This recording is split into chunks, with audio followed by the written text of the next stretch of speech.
Sherlock Holmes, one of the most fascinating characters I have ever portrayed. Patriotic, courageous, tenacious, loyal, mind of a computer, and one of the most eccentric characters in fiction. His Boswell, Dr. John H. Watson, described his strengths and weaknesses with ruthless accuracy. Knowledge of literature, philosophy, astronomy, politics, nil. Knowledge of botany, variable. Well up in belladonna, opium, and poisons generally. Knowledge of geology, chemistry, and anatomy, profound but unsystematic. Knowledge of sensational literature, immense.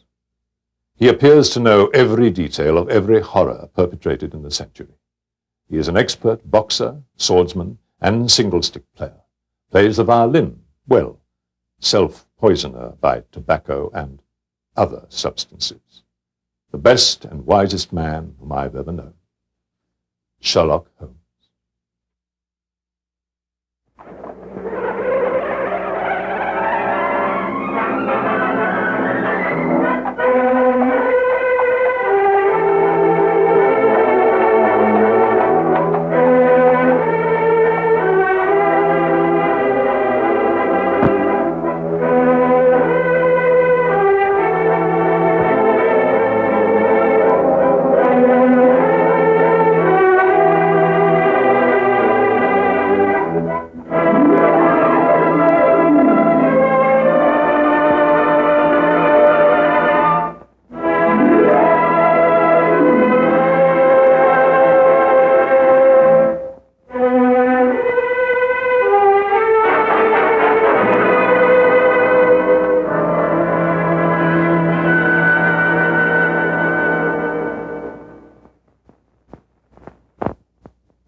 The city you consider as home is never so attractive as when you return to it after long and difficult times in other parts of the world.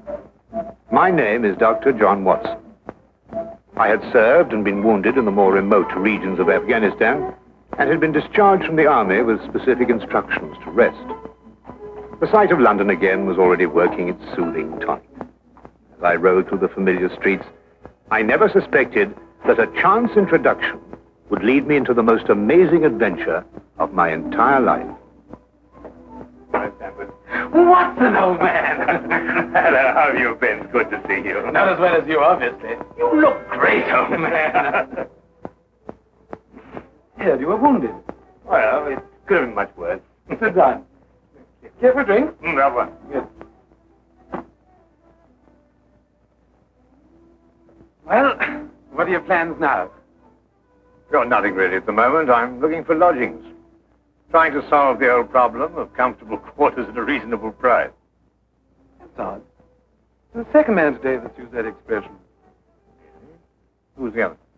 Well, you wouldn't know him. He's doing some work in the chemical laboratory at the hospital. Might be interesting. Yes, well, I wouldn't mind sharing a flat with somebody if he was all right. Well, Anything wrong? Oh, no. He's rather strange. Well, what's wrong with him? Nothing wrong with Holmes. That's his name, Sherlock Holmes. Well, when I saw him this morning, he was doing some research with a corpse. Oh, what was he doing? He was beating it with a stick. I beg your pardon. Did you ring, sir? 2 sherries, please. Very good, sir. What did you say this Sherlock Holmes fellow was doing? He was beating a corpse with a stick. Oh? What in heaven's name do you want to do that for? He wanted to find out if it was possible to inflict a bruise on a body after death.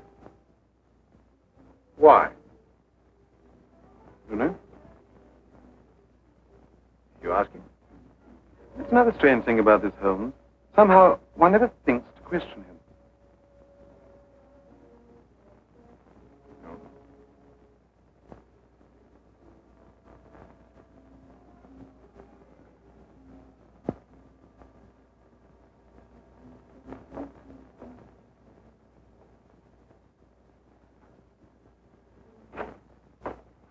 Works. It really works.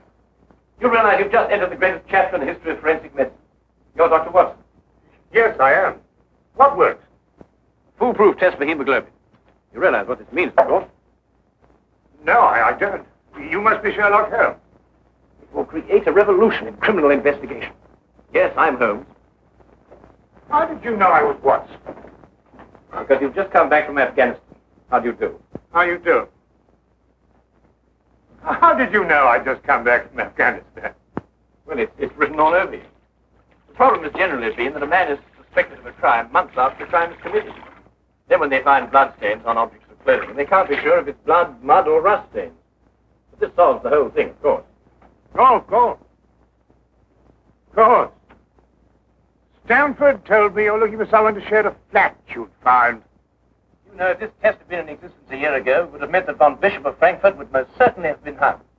And that goes for Mason of Bradford, Muller, and O'Fay, naturally. Naturally. Who are these people? Did you know, I'm delighted to meet you, Watson. I think you'll like the flat. It's in Baker Street, by the way. Oh, we could pop round this afternoon and have a look at it if you care. Yes. Oh, yes, rather. I'd like that. Good. Did you mind if I play the violin? No, go right ahead. No, I mean now. I mean when we're sharing the flat. Oh, no, of course not. I like a bit of good music. Oh, good. I'm not very good. Oh. Tell me, Holmes. Yes. How did you know I just got back from Afghanistan? Well, it's obvious. Now, that's what you said before. It's a bit obvious. You're a doctor, that much we know. But with the air of a military man, therefore an army doctor. You've acquired a sunburn. I know it's not your natural color because your wrists are white. Your eyes tell me that you've recently been ill. I'd say some sort of tropical fever. You use your left arm stiffly as though you'd sustained a wound. Now the problem becomes, where would an army doctor have contracted a fever, sustained a wound? The answer, my dear Watson, is in the present campaign in Afghanistan, naturally. Naturally. Of course, it's obvious. Naturally. We examined the rooms at 221B Baker Street that afternoon and promptly moved in on the following day. I had, at this point, known Sherlock Holmes for only 24 hours. But the man's fantastic powers of perception, coupled with the almost unpredictable personality I'd ever encountered, kept me in a state of constant surprise when I wasn't being shocked. It was unbelievable the things he knew and the things he didn't know. Now, really, my dear Holmes, you mean to tell me you didn't know that the Earth moved round the sun? Really? But every school child knows that. Well, now I know it, too. I shall promptly proceed to forget it. But why? Yes. Why? Why should I remember it? Well, because it's a natural phenomenon. Well, is it important? Does it affect us? If you told me the Earth went round the moon, would it make any possible difference to our way of life? Well, put it that way, no. Then it's useless information, and I shall do my best to forget it. I advise you to do the same. At times, I thought the man was joking and simply having a bit of fun at my expense. But I soon learned that he was in dead earnest. I also, unknown to him, made a brief classification of the man's knowledge. Literature? Nothing. Philosophy? Nothing. Astronomy? Nothing. Politics? Disinterested. Botany? He knew everything there was to know about poison, and absolutely nothing about practical gardening. Chemistry? Profound. Sensational literature? Without question, Sherlock Holmes knew the details of every horror perpetrated in the last 100 years.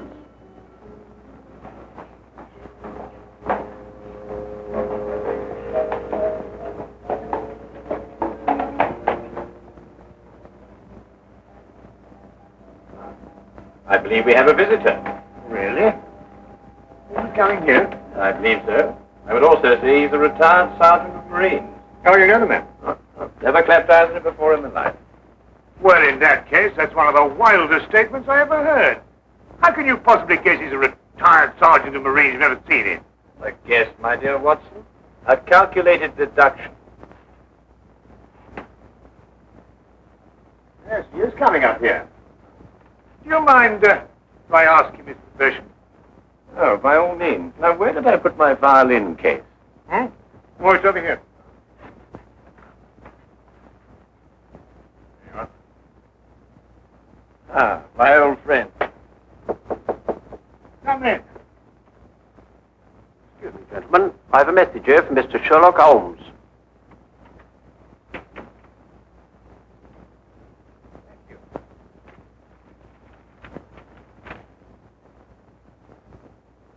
Excuse me. Sir? You mind telling me your occupation? Not at all, sir. I'm a civil servant employed by the police department. Thank you. I just wondered. Not at all, sir. How long have you been with the police department? Just a year, sir. Before that, I was a sergeant in the Marines. Good day, gentlemen. How did you know? An interesting letter, Watson. A very interesting letter. Perhaps you'd like to come with me. Where? To catch a murderer, of course. Of course.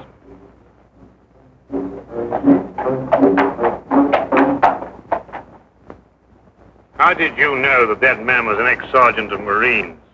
Who? A messenger from the police. Oh, yes, the retired sergeant of Marine. That's what I said.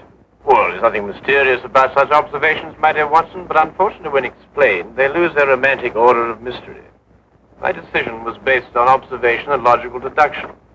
The man had a large anchor tattooed on the back of his hand. This was visible from our window. I admit I didn't notice it at the time, but since you mention it, I think there was an anchor. Oh, there was indeed. He also wore regulation sideburns, had a slight nautical robe. Thus, I judged him a Marine. Well, guess, I grant you, but only a refinement of guesses one makes every day. Don't be so disgruntled, Watson. Test your own powers of observation. We are entering the perfect situation. No? What are we entering? A house that holds a murdered man.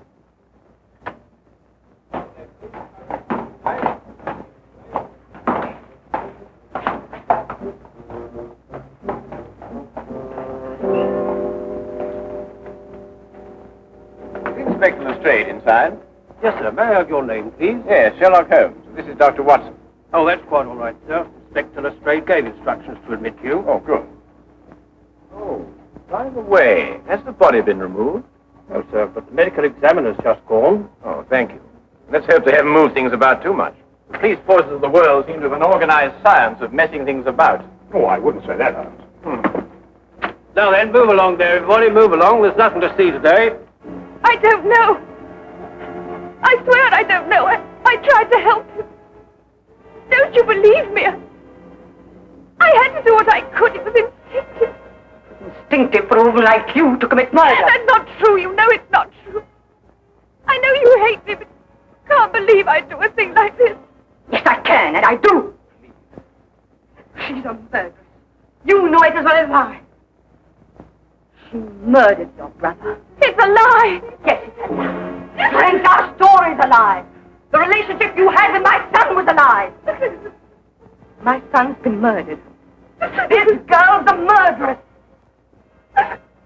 Why she did it, what her motive was, I don't know. They were engaged without my blessing. I can only be grateful that she gains nothing by her crime. Your duty now is to convict her. Just a moment, please.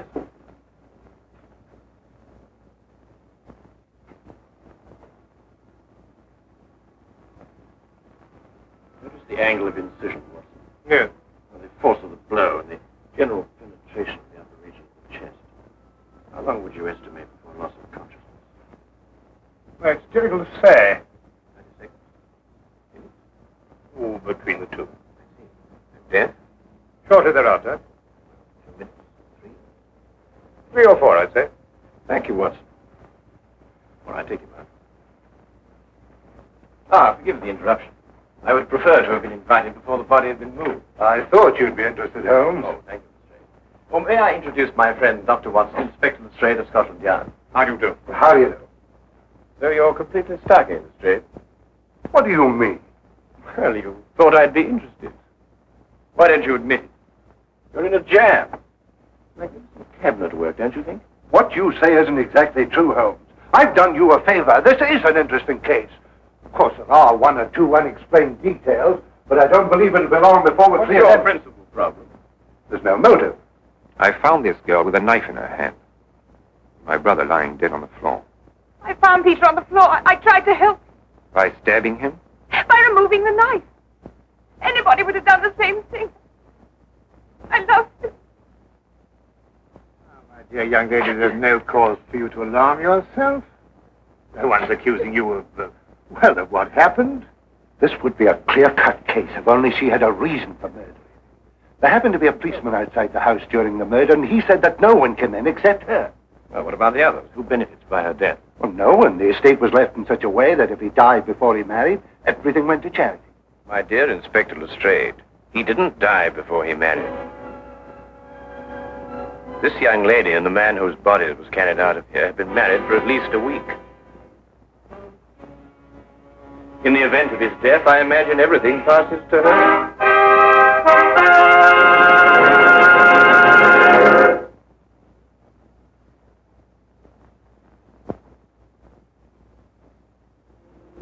And now we return to the case of the Cunningham heritage. How did you know they were married?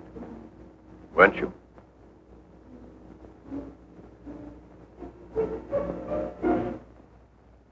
Yes, a week ago. Then you do benefit by my brother's death. You're his heir. I don't know if I am or not. I only know I didn't kill him. I swear I didn't. Where were you married? We went down to Brighton last weekend. Well, why didn't Peter say anything about it? I don't know. He asked me not to say anything. Of course I didn't. I'm afraid, young lady, I'll have to ask you to accompany me to headquarters. Sam.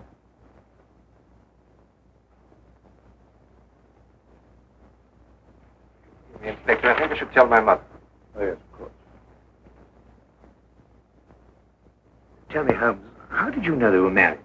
Well, the man's hands had the remains of a sunburn and the fading marks of a narrow ring, but not as yet that indentation of the finger a ring generally leaves. A weekend in the sun at Brighton explains the whole thing perfectly. I didn't notice these things. Yes, I know. The young lady's hands were also sunburned, and to the same degree. Then the case is solved. Yes, it would appear so, wouldn't it? What are you looking for? Do you see that? What? Here, use this. Why, that's only the cut in the carpet. Yes, but it's a fresh one. Yes, but what does it mean? You'll stop looking for clues now, Holmes. Ah, you've solved the case then. Completely. Oh, splendid. Seems this girl had a record. 9 months in the woman's prison in Holloway, from the 21st of February, 1892, to the 21st of November, 1892. She was employed as a governess and convicted for stealing £300 from her employer. It's quite true. I knew you'd find out sometime. I made a mistake 5 years ago, but I paid for it. But Peter knew all about it before we were married. I never tried to hide it from him. You didn't know what else you had in mind. I had nothing else in mind except that I loved him. I'm afraid I must ask you to go with the officer on this. Rather, madam.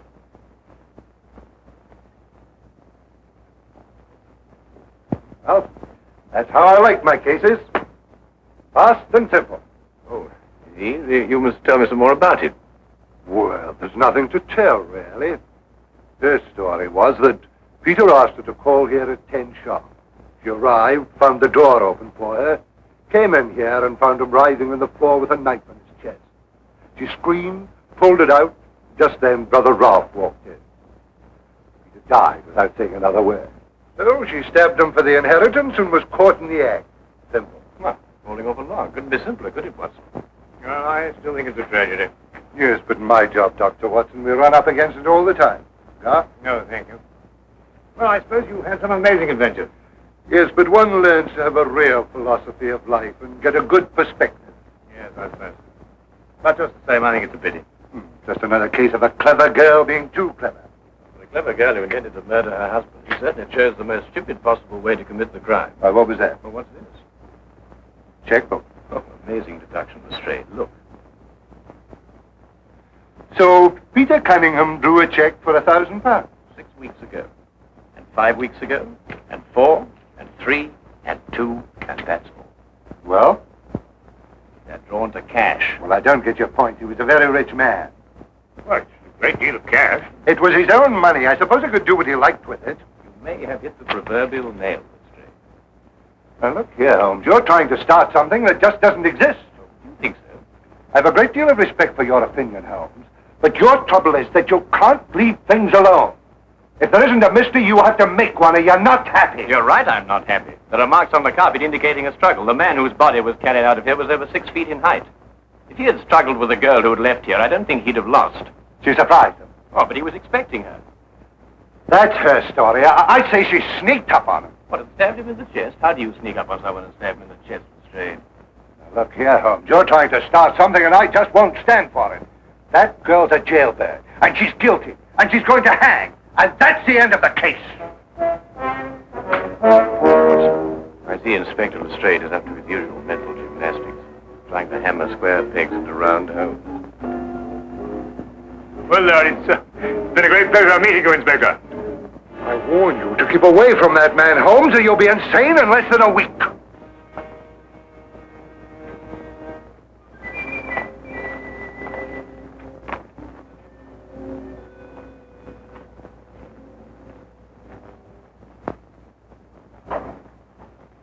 What time is it? Oh, 10:30. Perhaps you'd like to take a little stroll with me. Why? I'd like to investigate this afternoon's affair a bit further.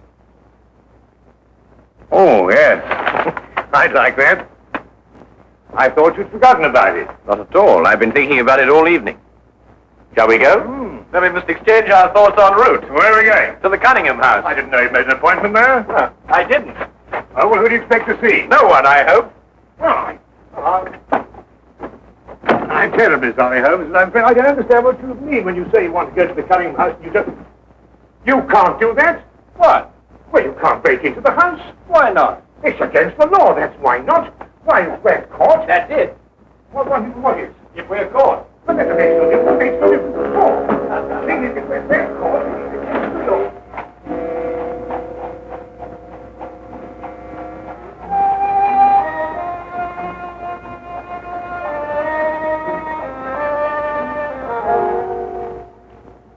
Quickly now. But look, Holmes, we can't... Come on.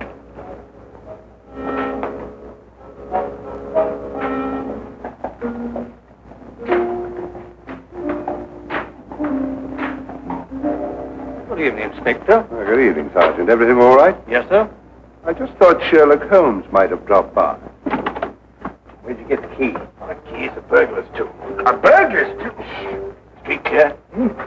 Yeah.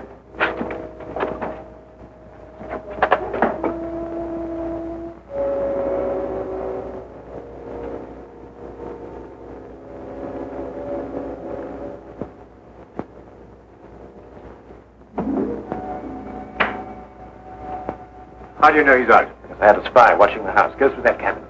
What am I looking for? Papers, bank statements, anything to indicate passage of money from Peter Cunningham's account. Go on.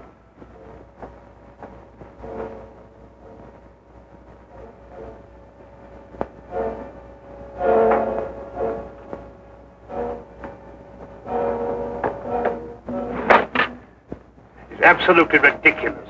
Looking for something and you don't know what in order to catch somebody and you don't know who. Quite ridiculous. Nothing over my side.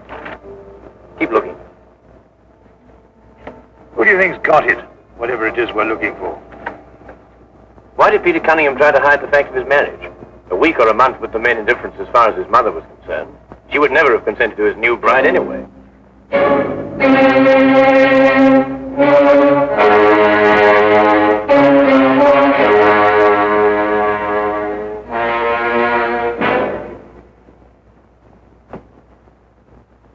He married her to prove to me that my blackmail wouldn't stop him.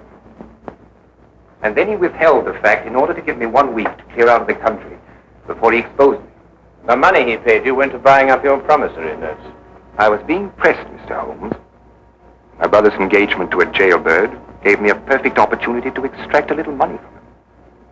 In fact, if he hadn't been such a bullhead, it would have gone on for quite some time. The jailbird, as you put it, makes the perfect murder suspect. Perfect, Mr. Holmes. And you and Dr. Watson make perfect burglary suspects. When I report your death to the police, they can't possibly blame me for defending the sanctity of my home.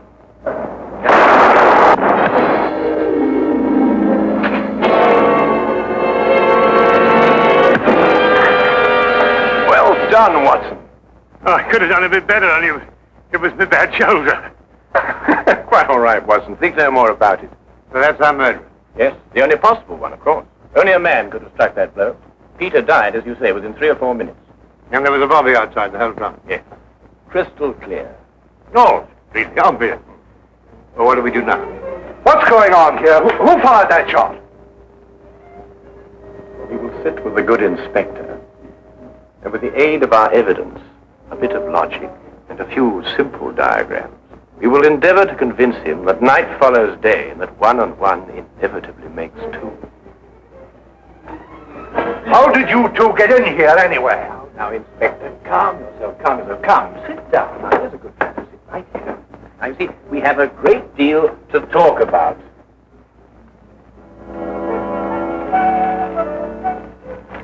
Also present with Inspector Lestrade was Dr. John Watson and a personal friend of the inspector's, Mr. Sherlock Holmes.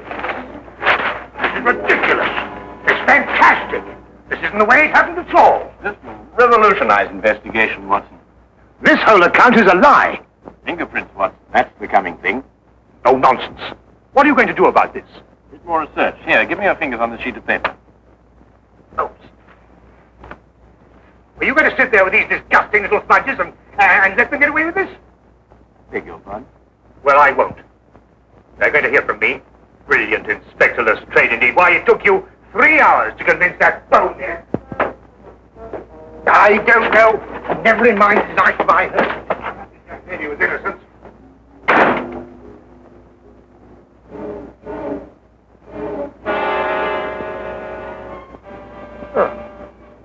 I wonder if he got more than a shoulder wound in Afghanistan.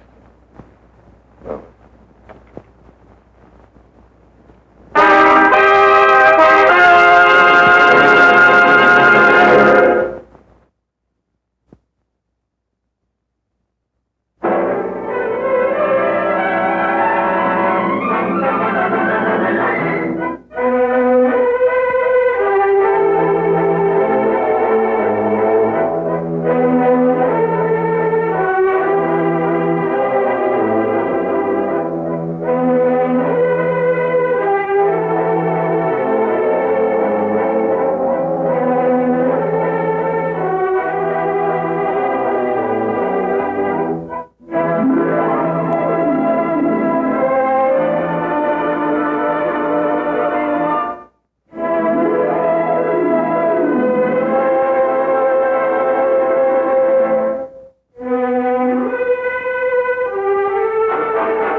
A body found floating in the River Thames. Bad side began for Inspector Lestrade of Scotland Yard. It might be a troublesome case, it might not be. He didn't know at first. But for Sherlock Holmes, it was to prove one of the most gruesome and dangerous cases of his career. For him, it began one evening a few days before the body was found.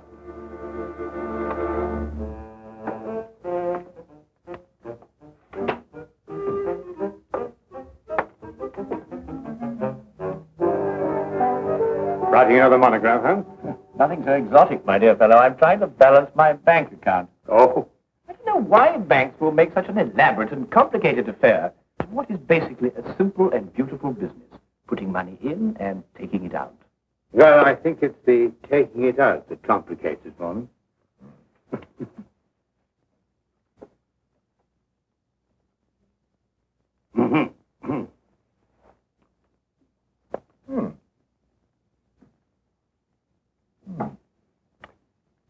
Curious. I've never seen anything quite like this. Very curious. What do you make of it, Holmes? A diamond, obviously. A yellow diamond. I thought it might be. Yes, in the curious shape of a left eye tooth. It's amazing, isn't it? Where'd you find it? Well, I was down by the East Quay. I went down to the waterfront for a stroll. I saw the thing shining. It caught my eye. But who'd use a diamond tooth? Brazilian, possibly. Why Brazilian? Well, yellow diamonds are most common in Brazil, and there's a sort of habit or a custom amongst Brazilian diamond mine owners to sport a diamond tooth. It's to show their affluence, you know. It sounds a barbarous custom. I'd say that the cutting is worth more than the stone itself. Well, what shall I do with the thing? Oh, why not put an advertisement in the Times? That's a good idea. Chap must be quite uncomfortable without his tooth.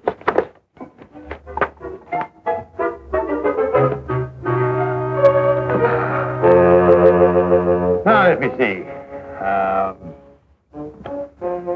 Found one diamond tooth.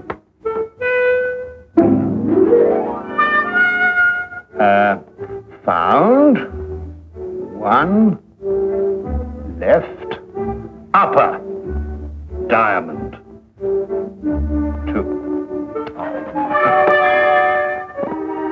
Lost. Lost. Lost.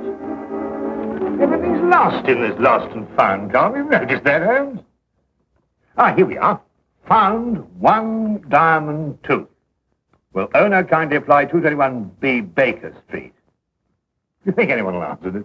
If no one does, you'll earn a diamond tooth, won't you? Could I have half the paper, Watson? Oh, well, there you are. Thank you. Anyway, a diamond's a diamond, even if it is a tooth. Sir, I believe you have an advertisement in the Times. Come in, my dear sir. Yes, indeed, we have an advertisement in the Times. Indeed, this is Mr. Sherlock Holmes, Mr. Harry Harkins, Crawford, Hedges and Thomas, accountants. Good morning, Mr. Harkins. Good day, sir. Now, sir, you've lost a diamond tooth. Yes, sir. From here. Oh, yes, that's strange. Oh, well, tell me, where did you lose it? As near as I can recollect, somewhere around the East Quay docks. Is that it? Yes, sir, that's it, all right. An accountant, did you say? Yes, sir. If you don't mind, sir, may I have my tooth, then I won't disturb you gentlemen any more. You're not disturbing us in the least, Mr. Harkins. Thank you, Watson. I gather your firm does business with shipping companies, which accounts for your presence in the docks. Yes, sir. Makes you hanker after the old days at sea, I expect. Old days at sea, sir? I'm afraid I don't know what you mean. I've never been to sea. Excuse me.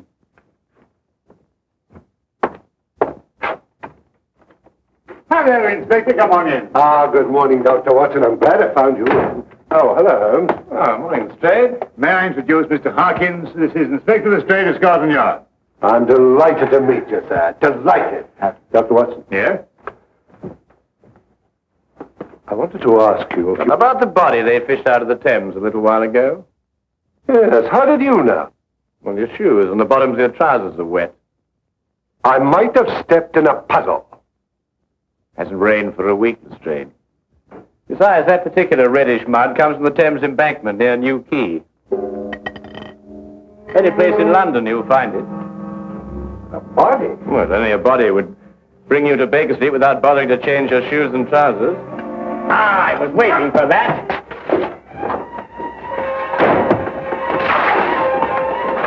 Go on, Lestrade, after him.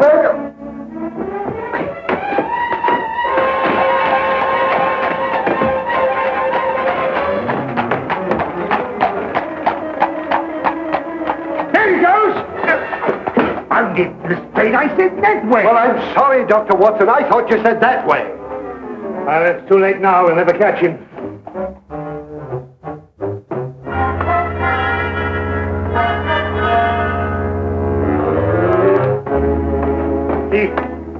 He got away. Holmes jumped from the back of the cab. Well, at least he didn't get his tooth. Would one of you two gentlemen mind telling me why I was chasing that little man? Well, yes, you see, I found a diamond tooth and advertised to the owner. This chap turned up. He's obviously a faker. But how do you spot him, Holmes? As soon as he opened his mouth. You see, Watson, Harkin's missing tooth was a right eye tooth, whereas this diamond tooth is a left eye tooth. Diamond teeth, right eye tooth, left eye tooth. Dr. Watson, the official postmortem isn't until late this afternoon, but I would take it as a great favor if you would examine the body now. Oh, my dear Inspector, I'd be absolutely delighted. Why, of course. Oh, if anyone asks for me, Holmes, just tell them that I'm on a little job for Scotland Yard, will you? And just take any messages. At your service, my dear doctor. Now, wait a minute.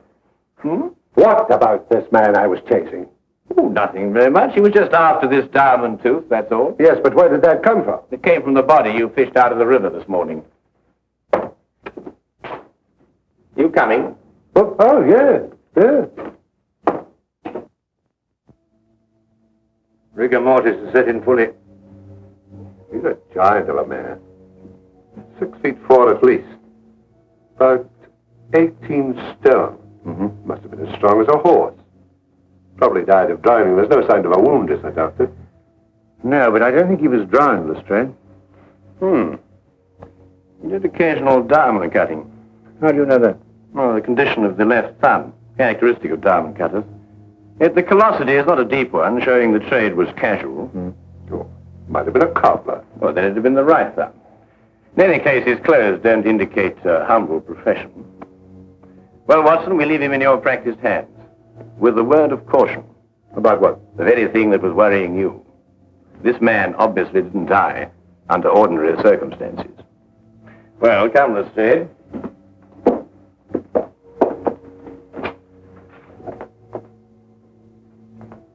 And now to identify the man, Lestrade. May take a few days, you know. We can't spare a few days. We must do it in a few hours while Watson is completing his examination. Few hours. Come now, Holmes. What with your magnifying glass? Common sense, Lestrade. Tell me, how many Brazilian and Portuguese dentists do you think there are in London? What's that got to do? Oh, I see. Trace him through his dentist, eh? An excellent suggestion, Lestrade. I'm so glad you thought of it. Yes, we'll do precisely that.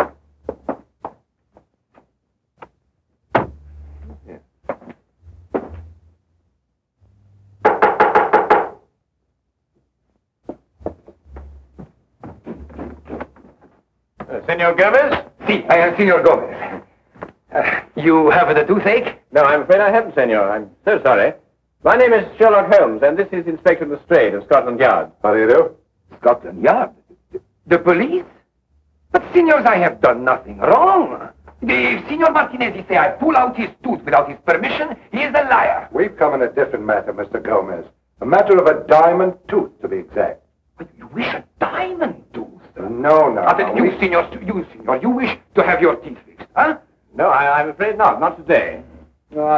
For a Portuguese dentist in London, life she is miserable. The English, they do not come. And the Portuguese, they come, but they have teeth like pearls.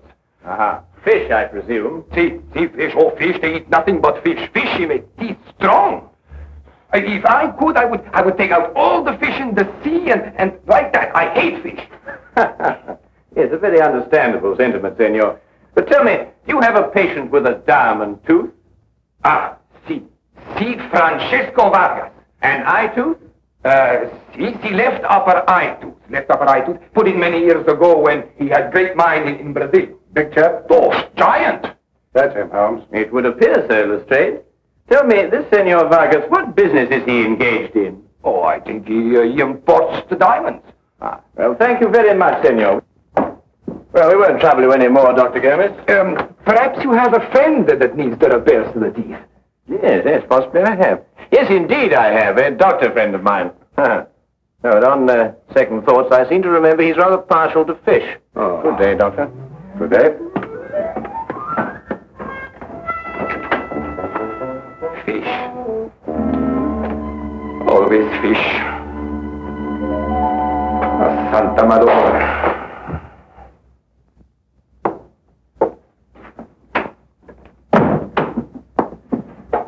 Well, you were right, Holmes. Oh, was I?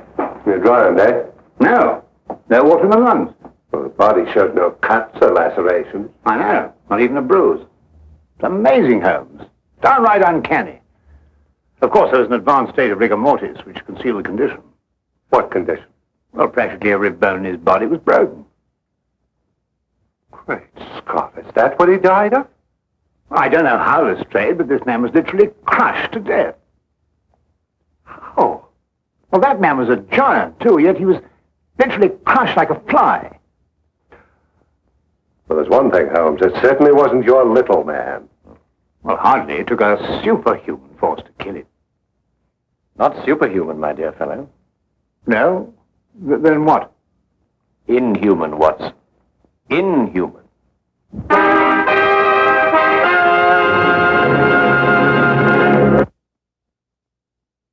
Case of a diamond tooth. You know, although I don't really approve of this disguise business, I must say I've got a great knack for it. I always thought I had acting talent.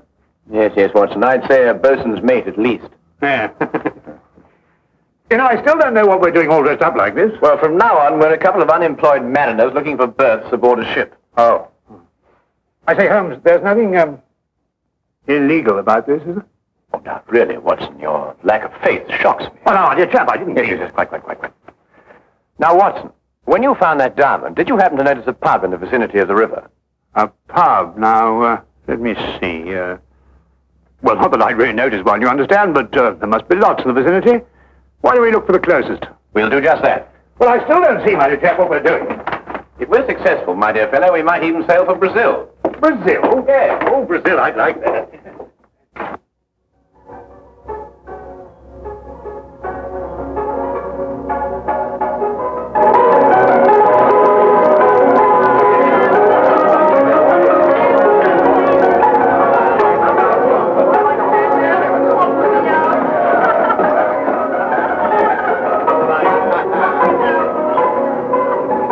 I tell you, mate, the sea's going to the dogs these days, what with all this newfangled steam. Steam, now I ask you. Progress. Sales was good enough for me, old man. Sales is good enough for me.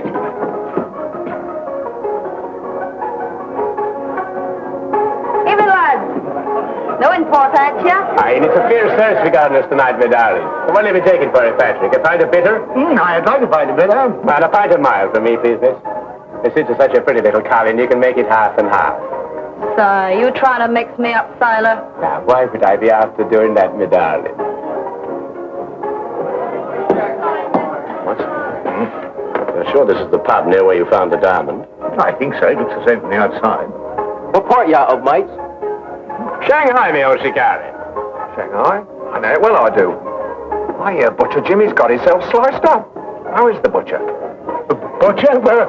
Well, we didn't stay very long in port. We sort of rather popped in and popped out.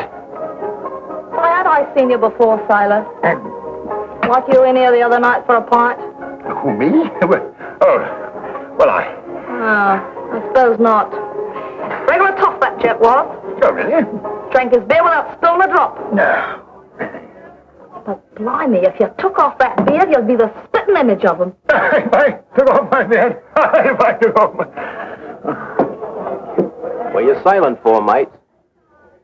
Well, you may believe it or not, but I've an inkling for Brazil. The Vasco da Gama sails for Brazil first thing tomorrow morning. Straight for Brazil? Aye, straight.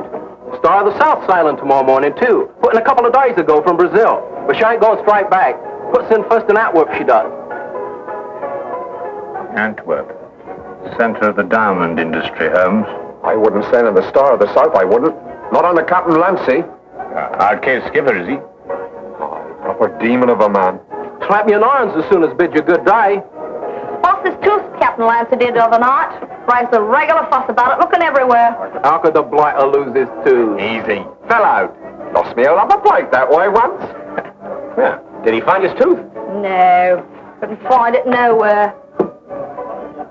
Hey, mate. What? Not you. You. Been sailing long? Since I was a nipper, cabin boy. Say, mate. A word with you in private.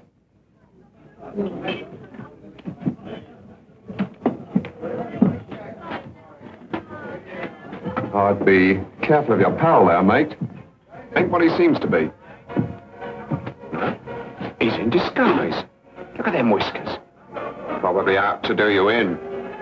Thanks, me old boy. I'll take care of him. Patrick! Mm-hmm. We're going to see Captain Clancy decide on the Star of the South. We'd better be off. Right you are, mate. Yeah, mate.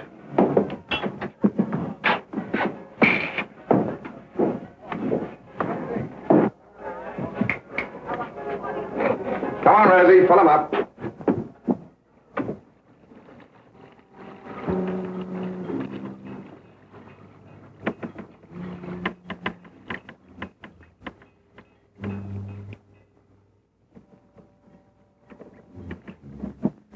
What's the matter, Watson?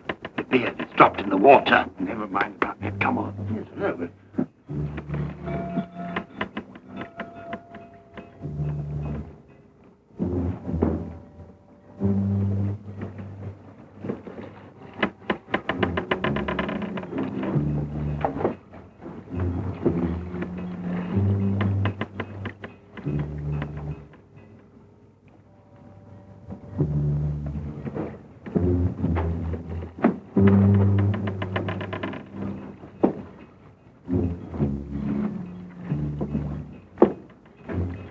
I'm going below, Watson. You better stay on deck. No, I'm coming with you. Now, there's an element of danger involved. What do you think there is up here? Yeah, perhaps you're right at that.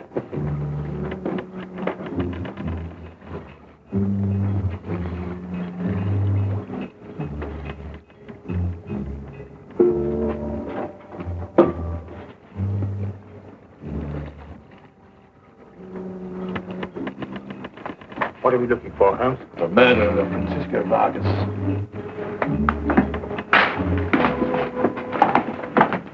Who murdered him? Our visitor, Harry Harkins.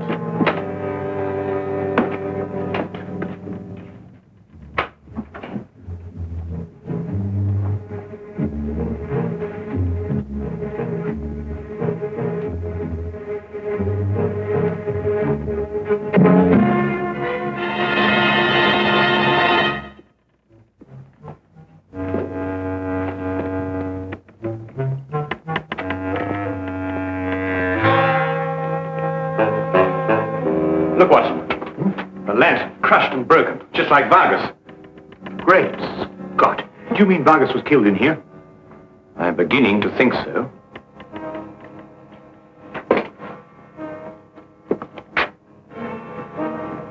We better get out of here, Watson. We're in extreme danger. That, Mr. Holmes, is an understatement. Harkins? Only this morning, Watson, when it suited his convenience. At all other times, Captain Lancy of the Star of the South. I had an idea you'd be on my trail. They tell me you're a smart man, so I've been waiting for you. You're a clever man too, Captain. Quite ingenious. Tell me, did you plan to kill Vargas when you sailed from Brazil? Or did you do it on the spur of the moment? I'm not an impulsive man, Mr. Holmes.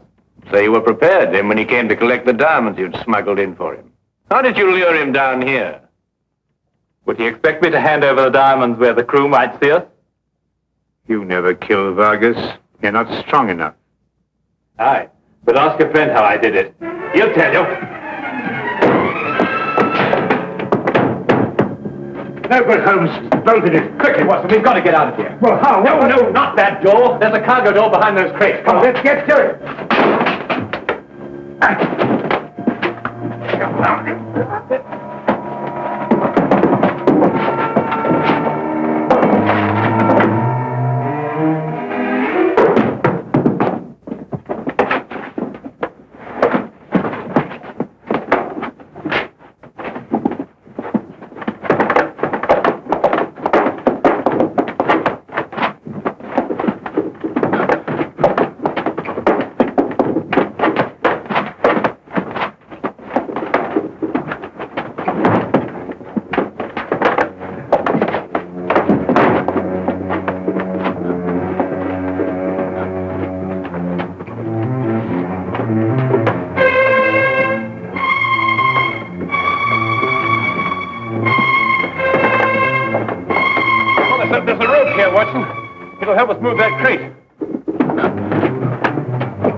It's a ball constrictor, Watson. Get out of here. Get out of here quickly. Hold on if you can.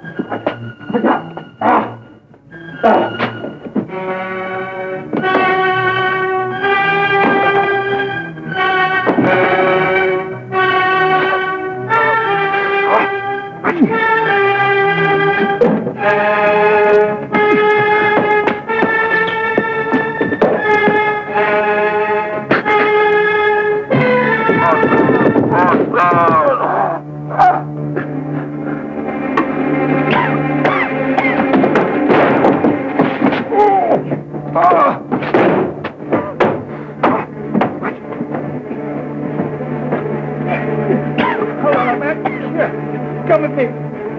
If you can. That's right. That's right. That's right. That's right.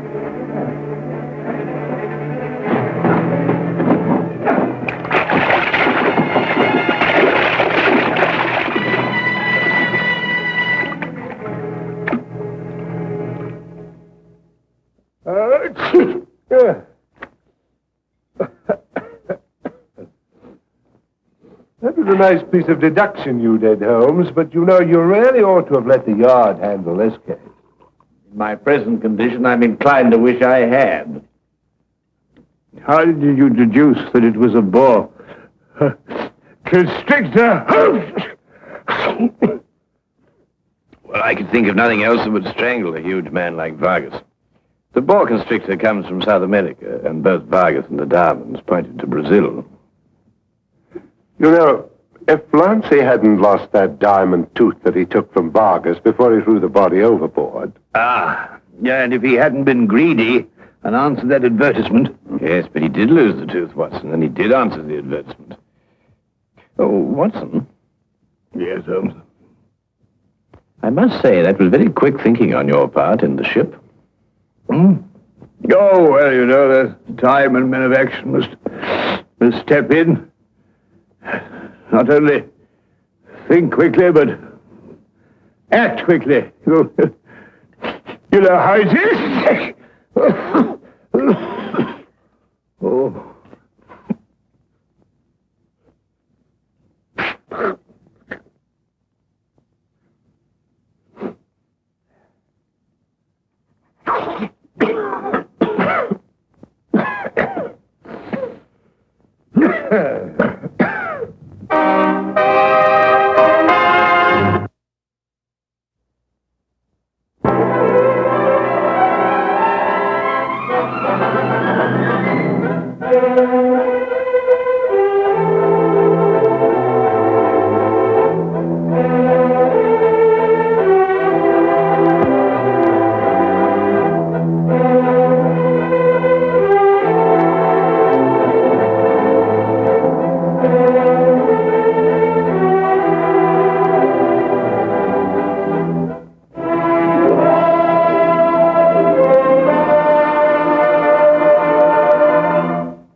Dr. Watson observed, I had no keener pleasure than in following Sherlock Holmes in his professional investigations and in admiring the rapid deductions with which he unravelled the problems which were submitted to him.